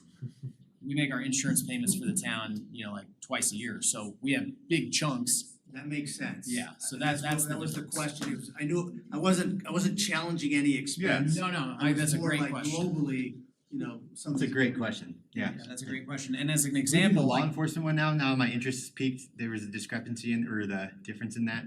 that's very likely because of the timing of our payments to the sheriff's department. Contract, okay. And you know, like as a good example, so Page 24 is that one if you wanna look at it. Please do that real quick, clerk, I think I understand it too, it's just Yeah, that. before we move on, if Legal I could contract. just for point of kind of, so on the revenue side, it's a little simpler, right? Because a lot of our revenue is monthly. We collect sales tax monthly, we collect water and sewer rates monthly, so the We get these revenue. up, so Linda and Lynn can see, thanks. The revenue is a little easier to monitor in that way, so that's still not always the case. There are some revenue sources like that go into the general fund that we get less frequently than monthly. So while it may look like we're not meeting our revenue projections, that can turn in a month when we get one or two of those larger items. But you know, when you look at water and wastewater, for instance, right now we're ahead of budget on revenue. And that's gonna be pretty consistent throughout the year. If we're ahead now, we'll likely be ahead on revenue through the rest of the year because we're collecting those revenues monthly. On the expense side, on the general fund, we have some very large capital expenditures, construction driven primarily, that are all happening right now as we're in the, you know, as we're really going into construction season that were happening back in February, March as we were ramping up. And so we have spent more year to date on actual expenses, but that will catch up. And again, you know, some of that could be law enforcement related, where we make a big payment at the beginning of the year, and then, you know, the budget kind of catches up over the next 9 months. So on that specific thing, I'm bringing this up because it's a good, big size number. The Larimer County Sheriff has 0 on actual, and we're 5 months into the year. What would cause a delay like that? And the budget's a little over 600,000. And so for clarity, this financial statement is only through March, and that's because most of our revenues are 2 months behind. So like in May, we collect revenues from March that we get from the state. And so all of our financial reporting is typically 2 months behind where we're at right now. We don't get April's sales tax from the state, for instance, until June. And so that's why we report 2 months behind. So the report is only through March. And the only reason why we'd have 0 expense is because we haven't made the payment to the sheriff's department yet for our annual You contract. doing okay? The county's They haven't had a paycheck in a year, but. The county's paying him and we will backfill the county when we make our annual payment. Thank you for clarifying. Those are all great questions. I appreciate it. Yeah, that was good questions. Anything else? No. Trustee King? Okay, trustee Albrecht? The only thing that I I'd do have like. one other thing, I'm so sorry. Oh, no, go ahead. The trucking thing, I do drive that roundabout by I-25 pretty regularly. I am telling you, and I'm not a passive driver, and I'm not intimidated by things. In your That Porsche? is wicked dangerous. It's 2 lanes and the trucks, they don't have a choice. They take up both. So if you pull up next to a semi, either stop and let him go or get the hell out of the way. Cause he's coming into your lane, he doesn't have a choice. So again, I'm sure there's experts on Department of Transportation, but yeah. man, it's gnarly. I wish we got what Johnstown got, that diverging diamond. It is confusing that we have a truck stop right there and then we got 2 big roundabouts, cause I know truckers hate it. So that makes total sense what you said. I find most of them wait, like if you're. Either they wait or you wait, Yeah. but you can't both fit. Yeah, You right, can't. right, yeah. And so, you know, people that don't know. Sergeant Williamson's got something to add. Just for your information, statute requires that you yield to a large vehicle in the roundabout, so. Okay. If he's in front of you, That's you a new can't law go though, right? beside him, you have to let him go first and then go behind him. Okay. Consider this. That's the new law? Prevent from getting- Makes sense. Just get your cars faster. I feel like that should be posted, don't you think? I just don't think it's general knowledge. There should be a long sign that talks I about how wish to go that through a that was roundabout. posted. That's kind of a great point. Just have an Cause even archway like that my says my yield. kid's driving through there, she's learning how to drive, she drives through there every day. And it's not we kind we of, follow it that is. as like a way It of like, is. you Yeah. just wait for the truck to go through first, but it's not general knowledge, so I feel like. Well, I think it's a new law, last Good 2 years. Facebook post. I mean, the problem with waiting, and I'm not saying I've ever done this, but or going, is that if you wait, you wouldn't, like, I think people would be even worried that they get clipped just for waiting. You know, like they don't even understand that they might have. And it clearance. happens twice, right? Cause you go through 2 of them. Yeah. Like the, yeah, roundabout at Taco Bell confuses me too. You guys in roundabouts, just gotta figure it out, come on. Well, good, I like good it. point. I like Just it. FYI, Good point. sorry for. Thank you for No, clarifying, you're fine. Sergeant No, it's Williamson. great. Trustee Albrecht? The only thing that I was thinking of recently was we haven't heard from Lita in a while on kind of some updates on how well we're doing with signups as far as the reverse 911 in Berthoud and with how many houses we have that may not even know about Lita. And I know it goes out in our mailer now a lot of the time, so I'm grateful that we're getting that communication out.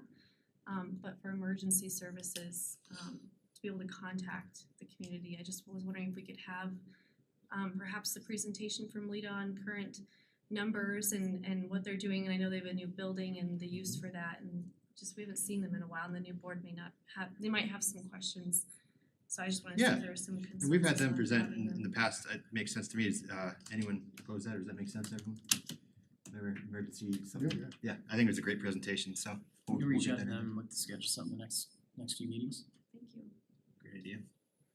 That was it. Okay, trustee Hardy? HPAC is gonna be distributing some new propaganda marketing materials for HPAC. They're gonna be in the form of drink coasters at many of the restaurants in town. We chose 3 of our Nice. historic buildings to be featured. It shows a then and now photo front and back. With a QR code they can scan, it takes them to the HPAC portion of the berthoud.org website. And they can learn more about what's going on in town with our historic preservation buildings. There's also an interactive map there that you can click on and find out where they're at and find out more info and history on those buildings as well. So that's the latest update there. And then the Lita thing just reminded me of the new museum the fire department opened up on Saturday. Yeah. Looks pretty cool. And then also reminded me about up north, that have we seen or heard anything lately recently, or what's happened with the storage facility and the fire station possibly? I believe the storage facility has a issued building permit, they just haven't started. Okay, so that's still kind of up in the air, could come back to us again. And I what about believe, the fire I believe station? so, we can confirm, but it won't come back to you again, it's Oh. the requirements that, they've met all the requirements to get to building permit phase. And then any more word on the emergency services building, the fire station ambulance? No, but I do have a meeting with Chief Charles tomorrow afternoon, so I'm happy to ask him. Just curious, cause I'm so used to things getting approved in board meeting and then like almost seems like the next day they've got tractors out there moving dirt, so I was just We, kinda wondering. we have a couple of projects in town that have been approved that haven't started. And we don't typically ask, so there's enough going on that when they show up, we're ready, but.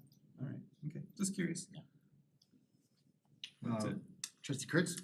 Yeah, just a couple things. First, just wanted to say I was able to attend the business appreciation breakfast, and I thought it went off really well. And yeah, just I think it's a great event that we host here in town, and yeah, just another good year, and hope we continue that. So, especially since it was brought up in the budget discussion during public comment, so I think it's really nice to get back to our businesses, and we could tell that they appreciated it.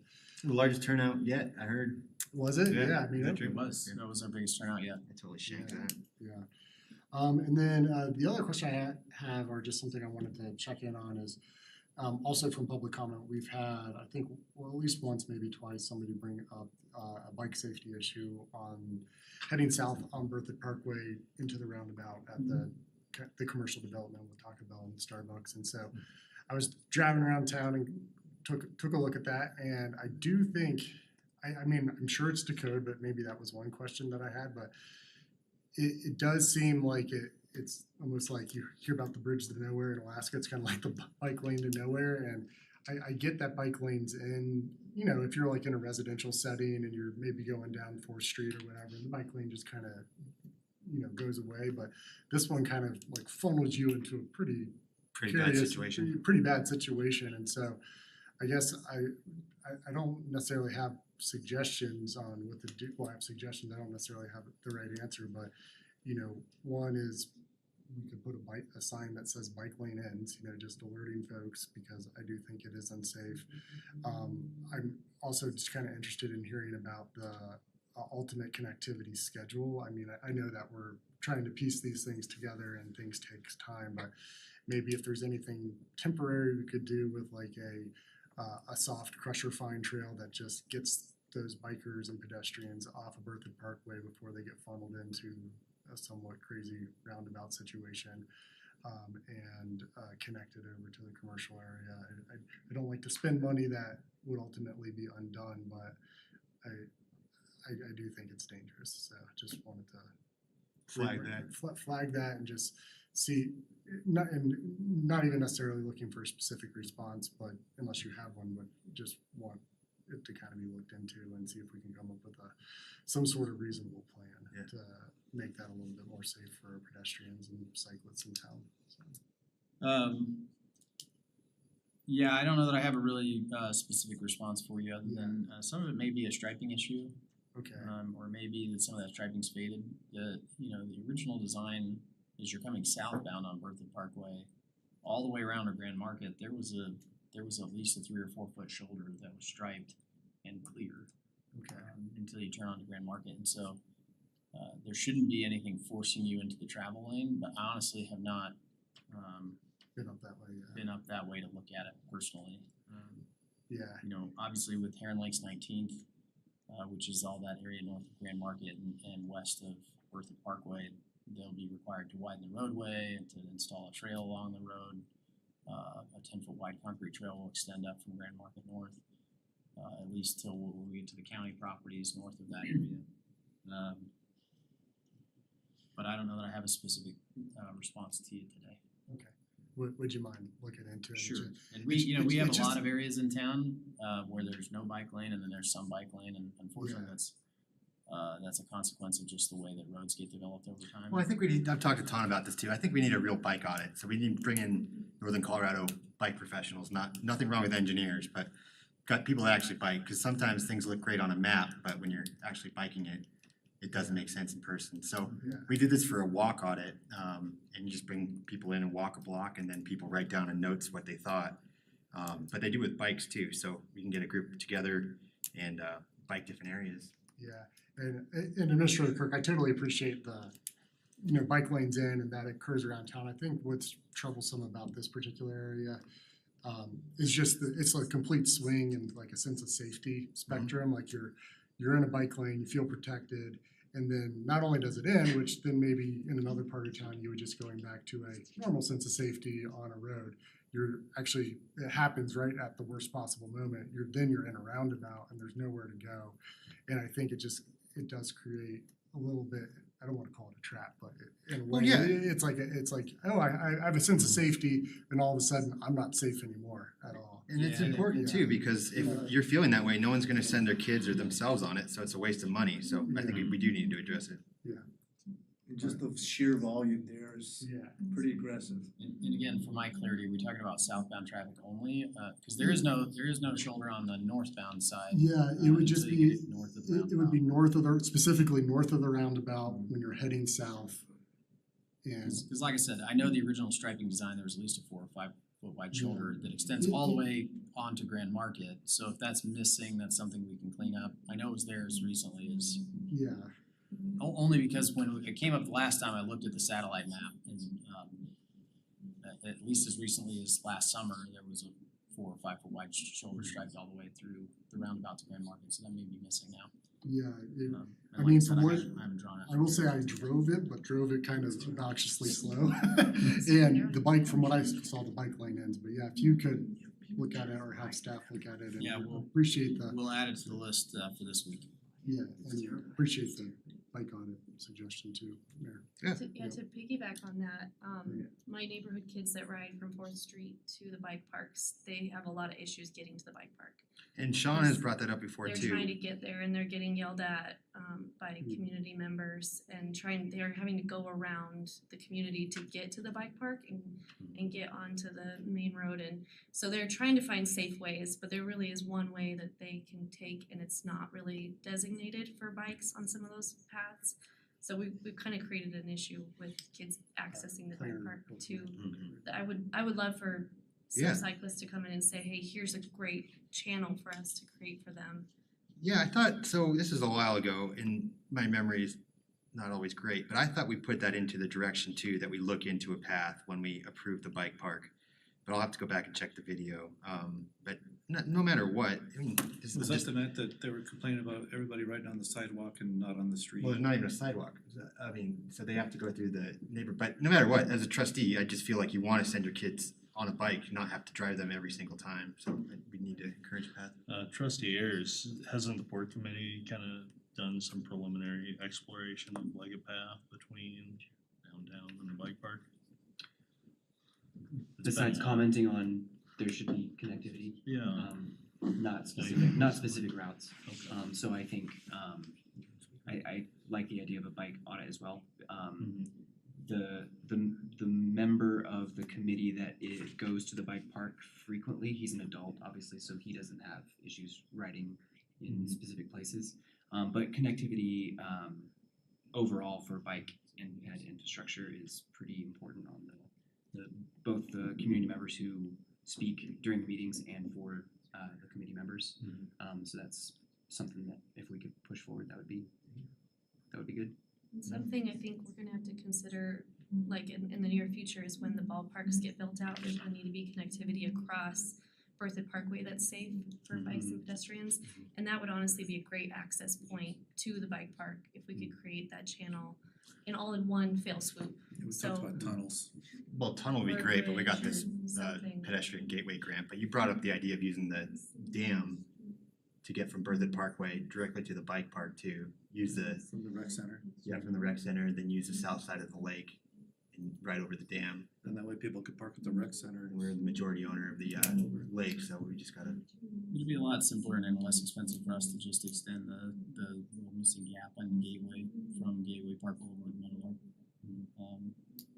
Yeah, That's something that will be done as part of that development. We could prioritize that and do that ahead of time, but yeah. The simplest way right now, depending on which part of town you're in, is to come down the trail on Wagner, cross over and stay on the trail on the north side of 56 until you get to Gateway Park Boulevard, and then just move over onto Tundra, which is that neighborhood street that has the townhomes, over to Meadowlark, or to take the Nielsen Greenway or some other bike path or bikeway through the south side of town over to the same intersection and then across on Gateway. yeah. Yeah, I mean, up until Yeah, we last got year, I some don't think work we on had any bike lanes in town, and now we don't have enough, which is always a great problem to have, and so. No good deed goes unpunished, but. No, I mean, I think. Gotta get people to use them. I think that's the exciting thing is that people want to ride and they want Yeah. to use them, and now we just need to accelerate building more bike lanes and trails than we already have, so. Awesome. Who brought that up? You did. Well, I Okay, brought, I yeah, brought up the thanks. one issue. but You threw yeah. the grenade and now he just went off from that. I don't know if it was a grenade, it's just, Roundabout. when you see it, you'll understand. I totally Yeah, get it. yeah, yeah. Sorry. Yeah. Didn't mean to be condescending. No, you're fine. Trustee Ayers? Yeah, so bike infrastructure, connectivity, those were big comments from the last meeting. There was some more public comment about the gates at Heron Lake, which was all negative from the participants. Community survey got finalized, which was in the consent agenda, so that's taken care of. The other issue or the other presentation we got last meeting was the Larimer County put out the Our Lands, Our Future survey to all of the community in Larimer County. And a couple of key takeaways that I got from that based on some of our projects or future projects. 22% of respondents said that they wanted or were concerned about the number of working farms and ranches in open space around the county. And I know that's come up in a couple of meetings. 26% of respondents also said that maintenance of the properties that were already built was a concern that they had to just kind of make sure that everything was being maintained correctly, cleaning up dog poop, making sure the grass is cut, that kind of thing. These are on county properties? Yeah, the survey got sent out to Larimer County as a whole. Okay, Um, cool. And- Is that all wrapped up? Is there a chance to still comment or? Not comment, but there is a dashboard available so you can See. pick it apart and see all of the specifics. The other major thing I had was I've been in contact with the local Boy Scout troop leader for Berthoud, and I floated the idea of having the Boy Scouts have bat boxes or dragonfly habitat as a project, and he was immediately favorable of that. And so I told him that I would bring this before the board tonight and kind of ask about y'all's feedback.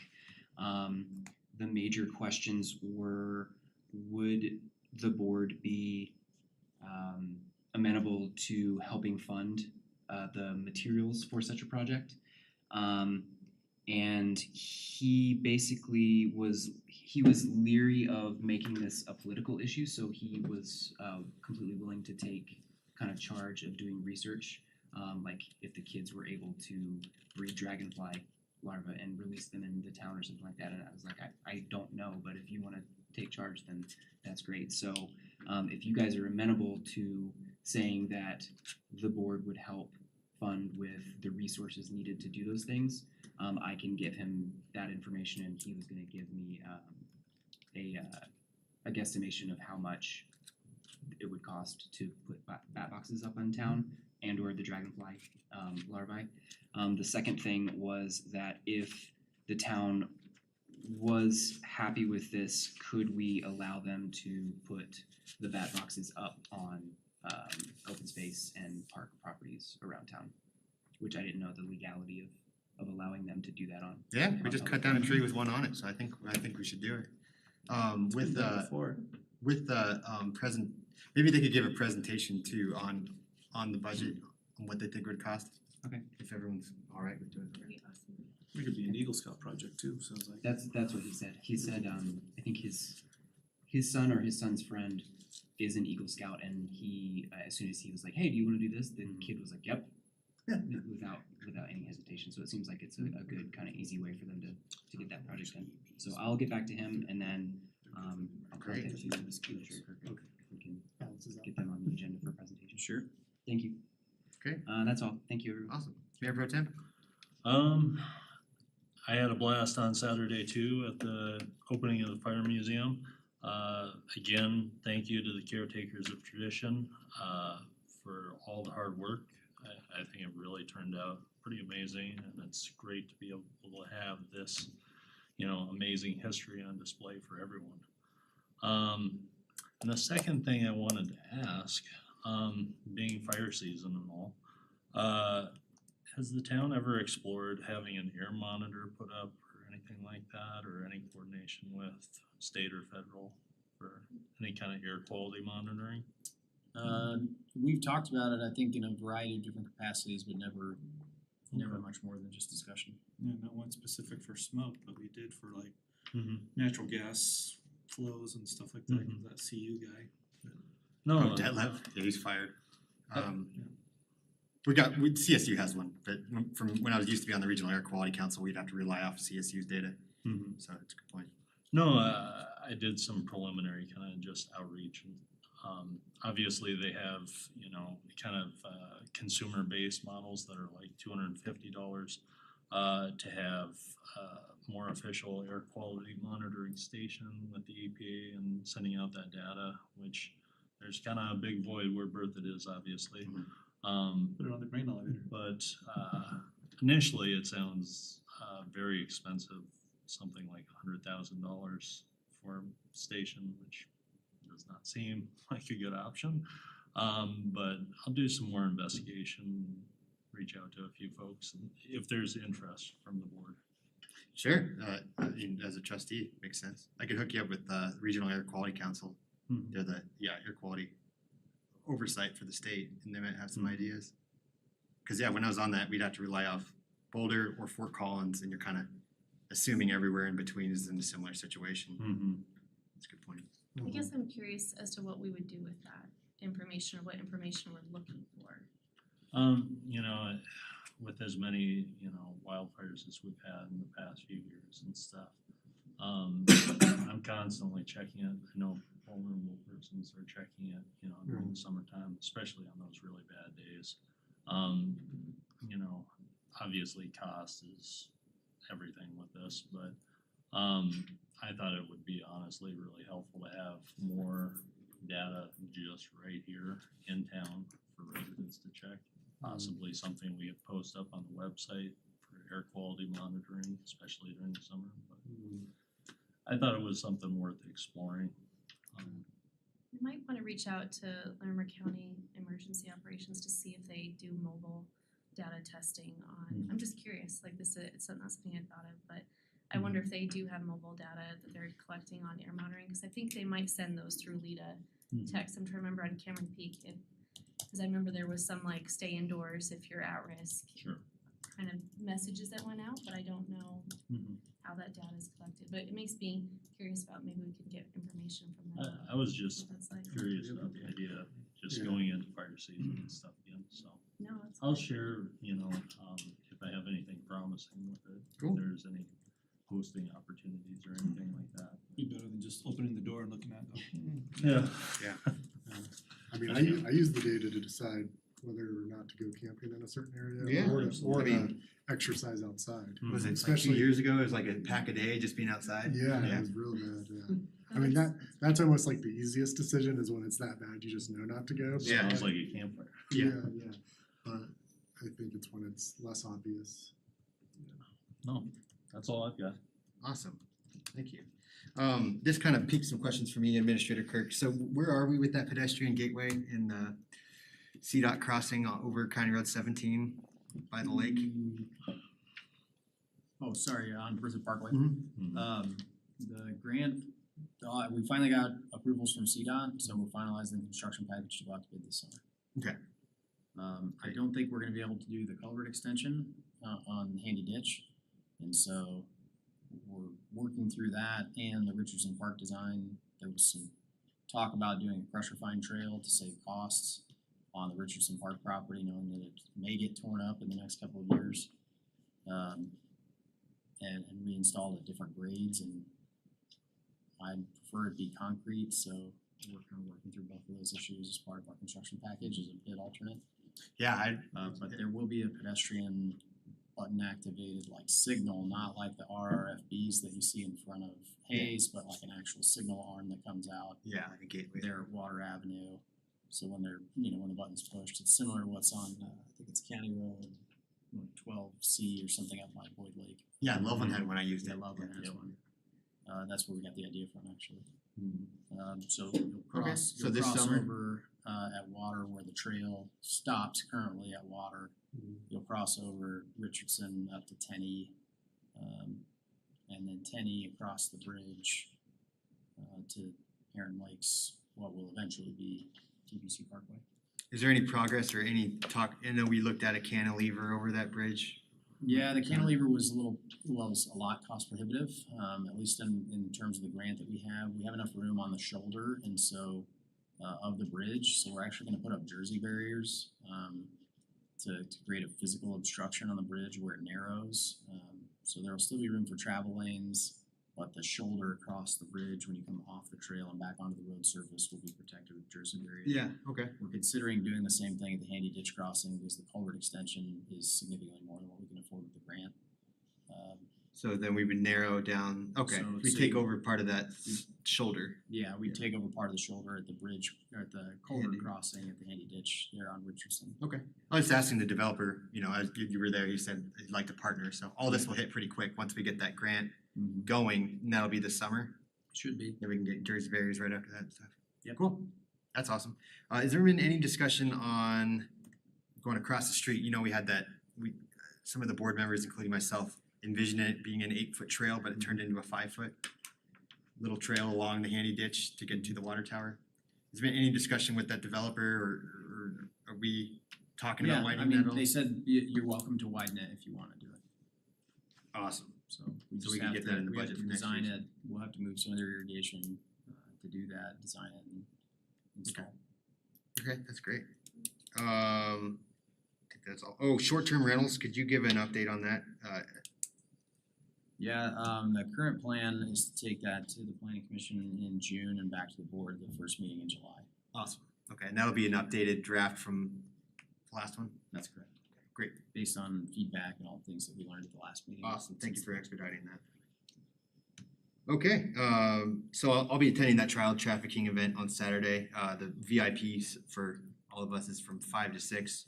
And then there's a worship after that, but I'll just be attending the meet and greet with others. And I think there will be some Loveland officials there too, along with the sheriff's office. And thank you, May, for pushing this, so got that on the agenda, which is awesome. MPO, just an update, they are hiring a new executive director, so Suzette Millette, after many years with the county and taking over the MPO, which is Metropolitan Planning Organization, is finally retiring, so finding someone that has that particular set of knowledge and skills, working is very difficult, especially the budget that the MPO has, which is kind of given out by the federal government, doesn't really allow. It's kind of a downgrade for a lot of executives, so we're working on that right now. With the Front Range Passenger Rail District, the last official meeting really was just going over ballot timing again, and really the station location was on the agenda, but that didn't get covered, so that got pushed off. So I was in the planning committee last week for that, and it was really interesting. I'll say again, there's gotta be some forces behind the scene that tried to get our secondary stop removed. And they put in wording again, instead of when secondary stations allowed, it became again, if secondary stations are allowed. But I'm kind of a broken record on that, so luckily there was 2 pretty influential people on that committee, including the chair, that kind of stuck up for us and said, no, let's turn that back into a when secondary stations are allowed, allowing us to expedite if we find our own funding to create our own stop. So it was heartening to see others kind of step up for us again, also Wellington and Fountain and other the smaller communities. So that'll come before the board again at the end of this month, so hopefully nothing changes again in the meantime. Yeah, man, I was just gonna add, I came across a newspaper article where Berthoud was listed as a Yeah, stop, there's so. the Denver Post, right? Yeah, so the outreach that Trustee Murphy and yourself and others have done of essentially sounding the alarm, I think is paying at off least, a little bit. is paying off to some Yeah. degree, it's at least getting published in newspapers. Yeah. That we are a stop, so Yeah, it was really great to see that. Thank you for sharing that. So the big debate right now is go out this November for 3 cents on every $10 purchase. Am I getting that right? Yeah, or 5 cents on every $10 purchase. And it's kind of getting backed up. Do we even want to do it this, or we want to wait 2 more years when we have more information and put it to the ballot then? So I'm not really focusing on that right now. I'm just kind of here representing Northern Colorado, and since Loveland and Fort Collins are already getting stops, it's just kind of more or less trying to negotiate Berthoud. And we'll see where that goes. Hopefully there's not forces behind the scenes trying to take out that wording again. Go ahead. Yes, sorry, Mayor, one more thing. I noticed that Trinidad was on the map too. Is that a thing? Yeah, they were on there because they already the Southwest Chief, which is Amtrak's connection into Colorado. It goes through east to west and it crosses through Colorado there. Trinidad already had a stop there, so we're helping, or it was stopping there. Somehow we're helping to expand that station. And they're smaller than we are, so it was frustrating at first to look at it, but it kind of made That's what sense caught since my the eye. other Amtrak train already stopped there. That's what caught my eye, because they're like half the population. Yeah, of they us. were like It's 6. So I got all frustrated and I looked into it too, and I was like, oh. Yeah, okay. I saw in the article it mentioned, that I read, was Boulder, Longmont, Berthoud, Loveland, Fort Collins. Does it tie into anything going into Denver? Loveland, Fort Collins, or Boulder, then to downtown Denver, Okay. then to Castle Rock. I think there's a Thornton in there or something. There's a South Metro. one. South I just Metro. didn't see where it connected them, and I thought, is this just a For political reasons, because because RTD screwed up years ago and promised something they couldn't deliver on. It doglegs from Longmont out to Boulder and then back into Denver. If it was a real engineer doing this, it would be a straight shot, but since RTD screwed up. And that's why they were trying to cut Berthoud, because they're saying we need to make up, since we're doing this dogleg, we need to make up speed. And effectively saying Berthoud's area, we make that up. Because our distance to Longmont is a bunch of greenfield that they can really get a lot of speed through. So we'll see where that goes. Yeah, also just the fire department museum opening was awesome. I saw Mayor Pro Tem there, and I saw Trustee Albrecht. I'm sure others were there too. They did that in record time. I remember when you first brought this up, this was like 2019. You were saying that they wanted to look into something, and so it's pretty cool to see them wrap that up. Yeah, It was so cool to see the hose cart. the hose being cart and all that, restored. tying in our history. Yeah. Town of So Berthoud cool. gave them a $1,500 loan or something for that truck. I Yeah, forgot, yep, yep, the original purchase. Yeah. Oh, I thought I had something else, but I guess I don't. So that's it for me. I'll turn it over to staff. Nothing else for me except, I'm sorry, my brain wasn't firing fast enough earlier. The Cornerstone Cafe was for, we do quarterly all-employee meetings where we do trainings and, cover a handful of different things. We buy breakfast or lunch for our employees. So that was our March quarterly. Yeah, cool. Employee lunch. Awesome. Do you guys go out there? Or they just No, bring we you do food? it down here. Yeah, in this they room, randomly set up all the tables and. in the dungeon. Yeah. We do training, we make some presentations, we recognize employees who are doing a great job or that are demonstrating our organizational values, and then we play some games. Fun. Like we'll have a Rochambeau tournament with some prizes and stuff, some goofy stuff, but just for fun. Oh, that's great. Yeah. Oh, yeah. Like an in-service type. Yep. Attorney Smith, any updates? I have nothing, Your Honor. All right. Sergeant Williamson? Any updates? Just 2 things to touch back on some of the conversations that were going on. Touch back on the human trafficking stuff. It's been a focus of Sheriff Fayan to focus on those things. He's committed to maintain those type of operations. We typically do 2 to 3 of those demand reduction operations throughout the year to focus on those people that are soliciting services from people that are possibly human trafficked. So they continue to focus on that. He has plans to further those people work in those things and make a specific sex crimes unit, but obviously that comes with growth of the agency and budget requirements for the county. So those things are in the future. And then when we're talking about the roundabouts and bicycles, one thing that as you're bicycling you should think about when you're entering a roundabout, it's the same as an intersection. You don't see bike lanes continue through intersections. So at an intersection you have to merge with traffic most of the time and then take the lane and then continue on. So if that's helpful. So. That man would be jealous of your utility bill. How much does that weigh? It's like 40 pounds. The vest is 35 pounds. Jeez. Wow. Thank you. Anything else, trustees? Yeah, I have one Trustee Wing. question. Around Huron Lakes, I think the Metro District circulated to all residents to come to tonight for the gate discussion. And then a subsequent email went out and said, no, it hasn't, it's not gonna happen. Who Okay. drives that agenda item is, Um, why was it taken off? I'm just In this case, the developer requested that it be removed. That'd be delayed because they wanted to tie it in, right? Didn't you say they wanted to tie it in with some other licensing thing or something? Yeah, so I think it was a couple of things. But there's an original IGA from back in 2018. There's this license agreement. Based on a lot of the feedback that they've gotten in the last couple of months since this came up, they want to address some of those issues, and they also want to make an amendment to the original IGA rather than a license agreement, so we just have one document, which I think it makes sense. So just some kind of structural and procedural things to clean up before it comes back to you, and really it's driven by them. There was no reason to kind of force the issue because they weren't going to sign it as is, and so they requested it be removed and we took it off. Thanks. Makes sense an email went out, because we were getting hit all at once with all these emails. I was delivering to a guy and he's like, yeah, you got any emails from us? And yeah, he explained to me that the Metro put that out. Yeah, makes sense. Cool, anything else? All right, thanks for a great meeting. Thank you, folks in the audience. Have a great night, and we can go ahead and adjourn. Need to sign something.